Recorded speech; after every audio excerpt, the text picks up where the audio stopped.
अस्सलाम वालेकुम dear students. आज जो हम टॉपिक करने जा रहे हैं वो है लिमिट। लिमिट के रिलेटेड तीन चीज़ें हमारे सामने मौजूद हैं कि हमने सबसे पहले आज के टॉपिक में क्या करना है। हमने ये देखना है कि व्हाट इज़ द लिमिट कि लिमिट क्या होती है, वाई वो यूज़ लिमिट, लिमिट का इस्तेमाल क्यों करते हैं, लिमिट की ज़रूरत हमें क्यों पेश आई। ये सारी चीज़ें आज के टॉपिक में हम डिस्कस करेंगे और उसके बाद कुछ एग्जांपल्स को लेते हुए हम लिमिट के कंसेप्ट को डिस्कस करेंगे, लिमिट के कंसेप्ट को समझेंगे कि लिमिट्स होती क्या है। तो आज का सबसे पहला टॉपिक जो है वो क्या है, व्हाट इज़ अ लिमिट। पहला हिस्सा कि लिमिट हमारे पास क्या होती है। तो यहाँ से देखें limit, what is a limit. Limit क्या होती है, एन अप्रोचिंग वैल्यू। कि लिमिट जब भी हम यूज़ करते हैं, हम किसी वैल्यू की लिमिट लेते हैं तो उसका मतलब ये होता है कि हम उस वैल्यू को अप्रोच कर रहे होते हैं। अप्रोचिंग का क्या मतलब है, जैसे कि फॉर एग्ज़ाम्पल अगर मैं ये लिखता हूँ लिमिट x अप्रोचेस टू 3, तो इसका मतलब ये है कि ये जो x की वैल्यू जो हम वैल्यू लेंगे वो 3 के करीब तरीन होगी लेकिन 3 नहीं होगी। 3 के करीब तरीन बिल्कुल करीब वैल्यू ये होगी लेकिन 3 के इक्वल नहीं होगी। यानी कि x इज़ इक्वल टू 3 और इसमें ये फ़र्क है, इसमें और इसमें ये फ़र्क है कि यहाँ पे हम x की वैल्यू 3 लेंगे लेकिन इसमें हम क्या करेंगे, x की वैल्यू 3 के करीब 3 लेंगे। जब भी कोई लिमिट लिखी जाती है तो लिमिट का मतलब ये होता है कि हम इसके करीब 3 वैल्यू लेंगे। फॉर एग्जांपल मैं यहाँ पे लिखता हूँ, यहाँ पे 3 है तो अब हम इसको लेफ़्ट साइड पे भी अप्रोच कर सकते हैं और राइट साइड से भी अप्रोच कर सकते हैं। अगर हम लेफ़्ट साइड से अप्रोच करेंगे तो x की जो हम वैल्यू लेंगे वो 3 के बिल्कुल करीब 3 वैल्यू होगी और वो क्या हो सकती है, फ़र्ज़ करें वो हो सकती है 2.9999 up to so on. Similarly अगर हम राइट साइड से अप्रोच करेंगे तो वो 3 की वैल्यू क्या होगी, 3.00001 हम ले सकते हैं पॉसिबल। इसके और मज़ीद एक्यूरेट वैल्यू भी ले सकते हैं लेकिन इस तरह की वैल्यूज़ हम लेंगे जो 3 नहीं होंगी लेकिन 3 के करीब 3 वैल्यूज़ होंगी। इसको हम एक और एग्जांपल से समझते हैं। फॉर एग्जांपल अगर मैं ये कहता हूँ कि दो बंदे हैं, फ़र्ज़ करें यहाँ पे एक बंदा खड़ा है, ये हमारे पास एक बंदा खड़ा है और यहाँ पे एक बंदा मौजूद है। अब क्या है जी, पहले बंदे के साथ पास तीर कमान है और दोनों के दरमियान फासला जो है वो हम फ़र्ज़ कर लेते हैं तकरीबन हमारे पास 10 मीटर का फासला है। अब क्या होता है कि ये बंदा इस बंदे को तीर मारना चाह रहा है लेकिन कंडीशन ये है कि ये जो तीर है जब भी ये तीर को फेंकेगा, ये वाला बंदा तीर फेंकेगा तो ये इसके हाफ डिस्टेंस पे गिरेगा। यानी कि पहली दफ़ा ये फेंकेगा तो वो उस टोटल डिस्टेंस का हाफ फासला तय कर देगा। इसी तरह जब वो अगेन फेंकेगा तो वो उस मुकम्मल डिस्टेंस का हाफ फासला तय करेगा। यानी कि ये इस तरह का तीर है जो हर दफ़ा आधे फासले पे जाके गिरता है। फ़र्ज़ करें इसने जी यहाँ से ये तीर छोड़ा है यहाँ से, तो इसने जो पहला डिस्टेंस तय किया है वो कितना है, यहाँ पे हाफ डिस्टेंस इसने तय किया तो ये 5 मीटर तय कर लिया। अब यहाँ से इस बंदे ने अगेन तीर को फेंका है तो अगेन इसने इस डिस्टेंस का हाफ तय किया है तो वो क्या हो जाएगा 2.5 मीटर। अगेन इसने जब तीर को फेंकना है तो ये फिर इस डिस्टेंस का हाफ होगा तो ये क्या हो जाएगा 1.25। अगेन ये फेंकेगा इस तरह। अब ये देखें ये डिस्टेंस हाफ होता जाएगा लेकिन लॉजिकली अगर देखा जाए तो ये इस बंदे को अप्रोच तो करेगा लेकिन तीर इसको लगेगा नहीं क्योंकि वो हर दफ़ा आधा डिस्टेंस तय कर रहा है, पूरा डिस्टेंस तय नहीं कर रहा।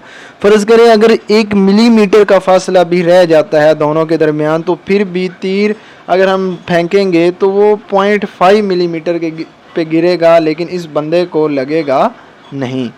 तो ये ही लिमिटिंग वैल्यू है कि जिस तरह तीर इसको अप्रोच तो करेगा लेकिन इसको लगेगा नहीं।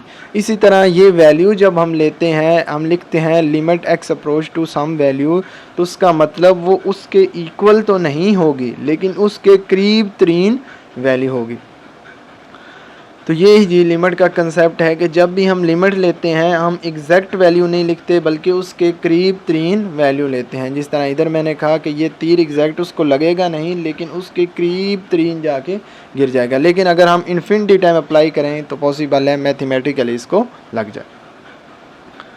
तो नेक्स्ट जो हम पढ़ने जा रहे हैं वो है जी वाई वी यूज़ लिमिट। हमारे ज़हन में अक्सर ये सवाल पैदा होते हैं कि लिमिट का इस्तेमाल ही क्यों करते हैं, लिमिट क्यों ज़रूरी है, क्या वजह है लिमिट को इस्तेमाल करने की। तो लिमिट जो है वो कैलकुलस का बहुत ही बुनियादी कंसेप्ट है, इस पे सारी कैलकुलस तकरीबन डिपेंड करती है। आप डेरिवेशन पढ़ते हैं वो भी लिमिट पे बेस कर रहा है, आप इंटीग्रेशन पढ़ते हैं वो भी लिमिट पे बेस कर रही है। अब हमें लिमिट की ज़रूरत क्यों पड़ी, अब ये देखते हैं। फ़र्ज़ करें ये हमारे पास फंक्शन है x² - 9 डिवाइडेड बाय x - 3। हम इस फंक्शन की वैल्यू फाइंड करना चाह रहे हैं 3 के ऊपर। हम ये चाहते हैं कि इस फंक्शन की जो वैल्यू है 3 पे क्या होगी।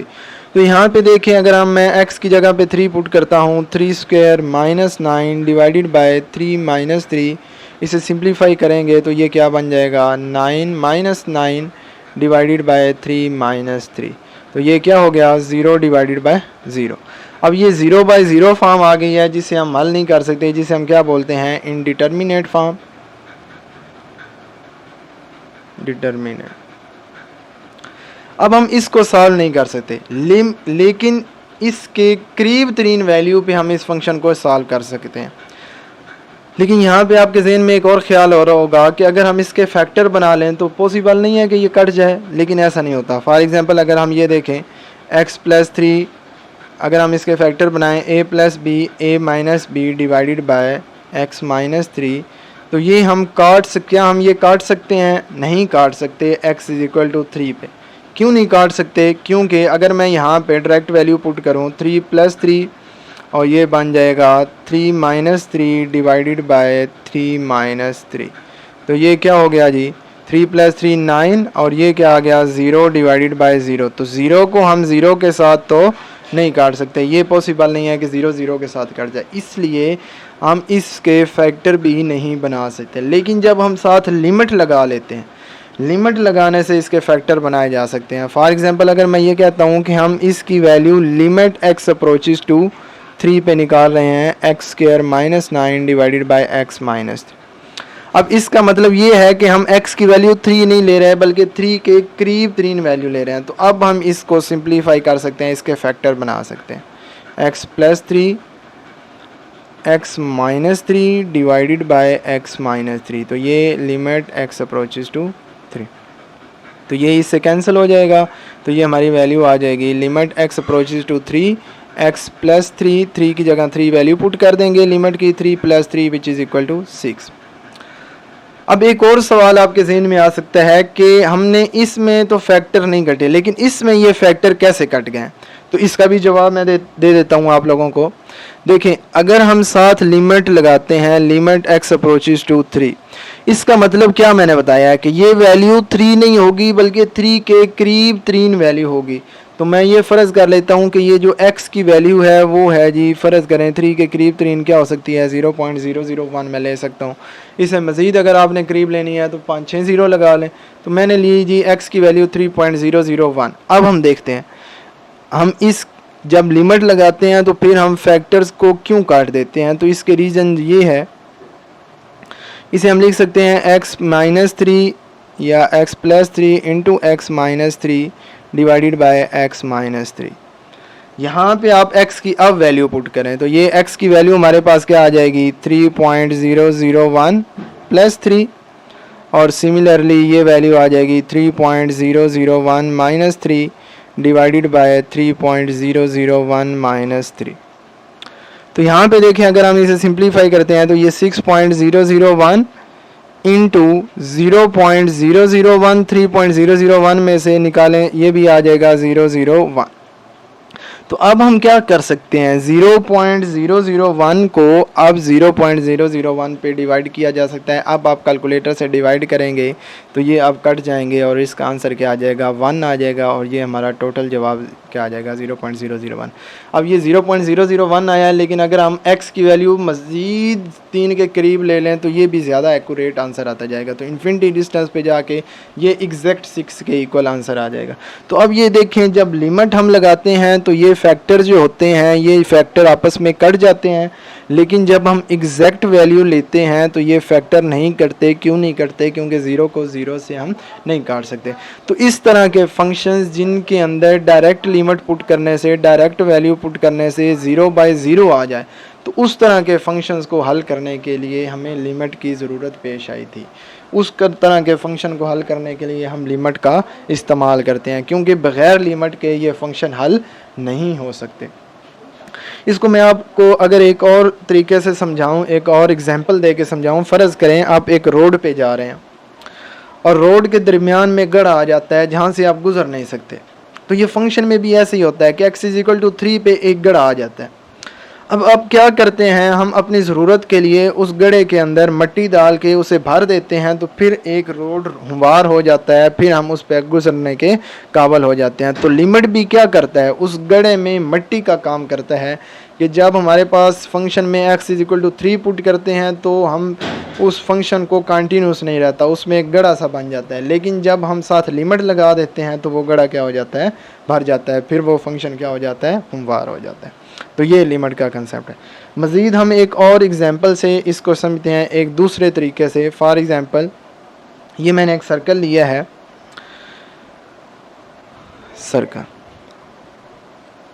अब अगर आप लोग ध्यान दें तो सर्कल का एरिया हम पढ़ते आए हैं बचपन से, πr²। लेकिन हमने सर्कल के एरिया का कंसेप्ट, आज तक हम सर्कल का जो ये एरिया का फार्मूला आता है πr², इसका एरिया हमने निकाला हुआ कभी नहीं देखा, इसका थ्योरम हमने कभी नहीं देखा कि ये कैसे प्रूव आता है कि एरिया πr² के इक्वल कैसे आता है। या अगर आप ये ध्यान दें कि अगर हमारे पास कुछ सर्कुलर शेप्स हैं, उनका एरिया निकालना आसान नहीं है। हम रेक्टेंगुलर शेप्स का तो एरिया निकाल सकते हैं, हम ट्राइंगल का एरिया निकाल सकते हैं, हमारे पास फार्मूलाज है। लेकिन सर्कल का ये इस तरह कोई भी शेप आ जाती है सर्कुलर, तो उसका एरिया निकालना बहुत डिफ़िकल्ट हो जाता है अगर हम लिमिट के बगैर देखें तो। लेकिन लिमिट ने हमारे लिए आसान कर दिया है। कैसे आसान कर दिया है? फॉर एग्जांपल ये मैंने एक सर्कल लिया है, ये टोटल हमारे पास सर्कल है, इसके अंदर मैंने ये एक 4 ट्राइंगल्स लिए हैं, ये येलो वाली, एक ये ट्राइंगल, एक ये ट्राइंगल, एक ये ट्राइंगल, एक ये ट्राइंगल।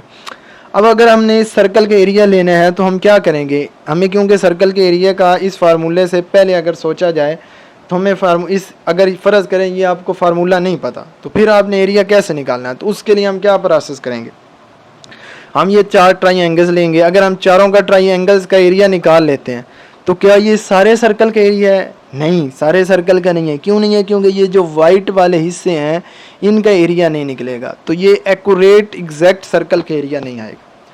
लेकिन इसी के आगे अगर हम इसको देखें, इसमें मैंने क्या कर दिया है, मैंने 8 ट्राइंगल्स ले लिया। अब मैं इन 8 ट्राइंगल्स का एरिया लूँ और उनको ऐड कर दूं तो वो सर्कल के एरिया के मज़ीद करीब होगा बजाय इसके, क्योंकि इसमें देखें ये वाइट वाला ज़्यादा हिस्सा बचता है, लेकिन इसमें अब ये वाइट वाला थोड़ा हिस्सा हो गया।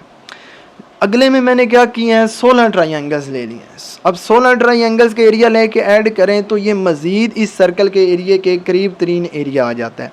क्योंकि देखें यहाँ पे अब ये जो वाइट हिस्सा बच गया है, ये जो वाइट हिस्सा बच गया ये बिल्कुल थोड़ा सा है।